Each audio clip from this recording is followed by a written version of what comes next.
Welcome to Insergency Sandstom, the hardcore tactical shooter with a focus on atmosphere, teamwork, high lethality gunplay, and intense firefights. My name is Michael Saruhas, I'm the lead game designer, and in this video, I'm going to take you through what makes our experience really special.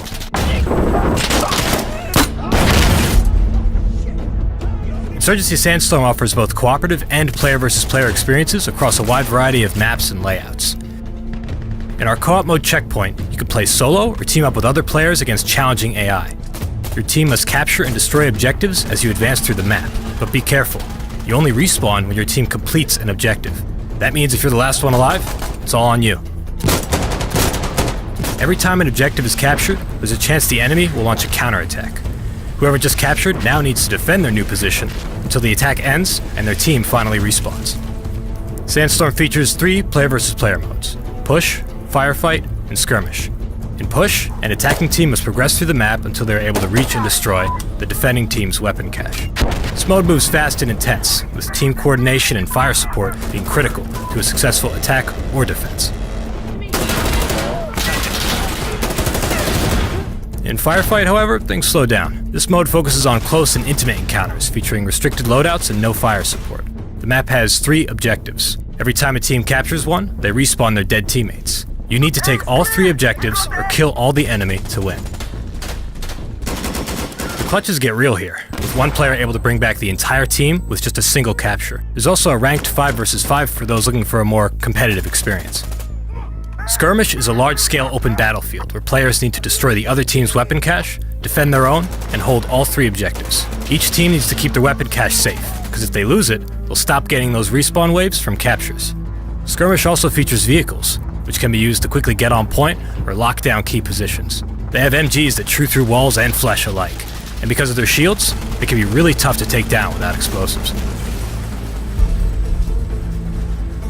Weapons at Sandstom have no crosshair and are not fixed to the center of the screen. Instead, they use a system called free aim, meaning they can move independently of your view.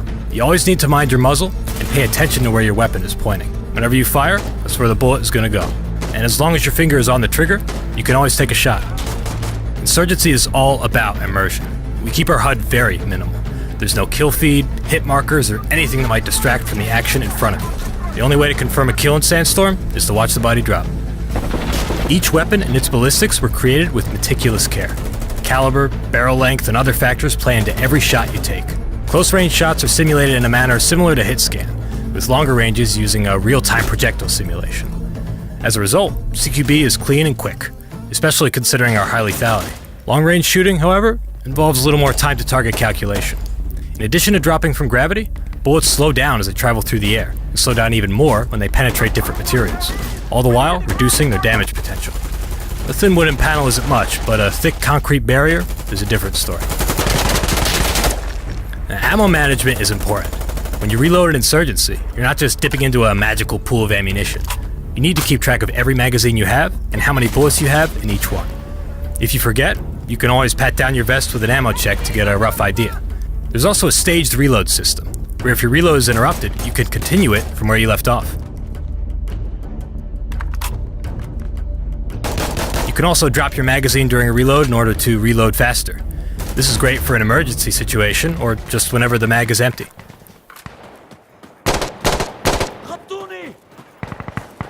Every sound in Insurgency Sandstom tells a story. We've put a lot of effort into our soundscaping to contribute on both the gameplay level and an atmospheric one. Every gunshot, explosion, call-out, artillery shell, helicopter rotor, and footstep have been carefully created to realistically take into account distance, location, and occlusion.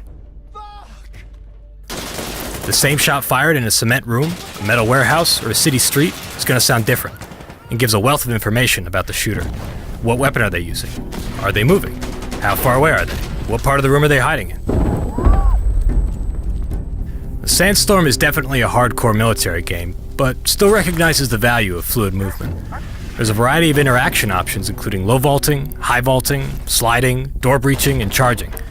Kick in a door to quickly make entry, disorienting anyone inside and killing anyone unfortunate enough to be standing in the way. Peek through a door to get an angle on an enemy, or bounce in a grenade without exposing yourself. These kinds of options are also available in vehicles, where you can duck to avoid fire, or even turn an enemy vehicle's machine gun on its own passengers.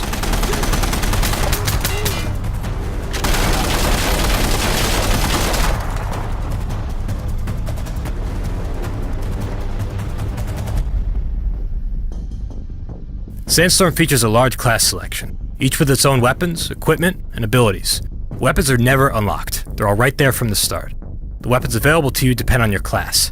All your gear is purchased using a limited amount of supply points, and everything you carry has weight to it. This means that every choice has a cost. Go light with no armor and an SMG to run fast and get on objective quickly, or get strapped with heavy armor and extra ammo to clear indoor areas. The Demolitions class can bring explosives to take out vehicles or hold up groups of enemies, while the Marksman can take high-powered rifles for long-range engagements. The Commander and Observer classes can work together to bring powerful fire support to the field. Call in artillery strikes, smoke screens, gas attacks, airstrikes, explosive drones, and helicopter support.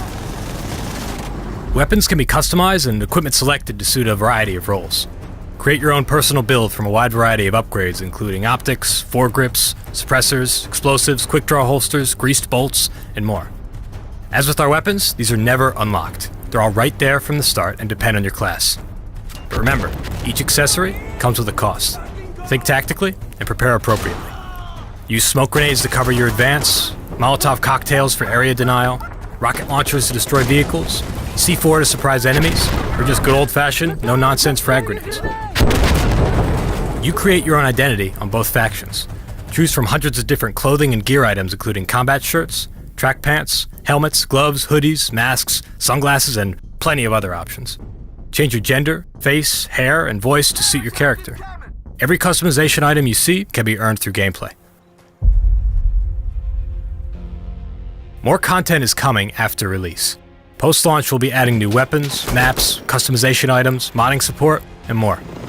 As with the original Insurgency, this type of content will be free. Our community really is important to us, and we don't want to split our player base. We want everyone who owns Sandstorm to experience these updates.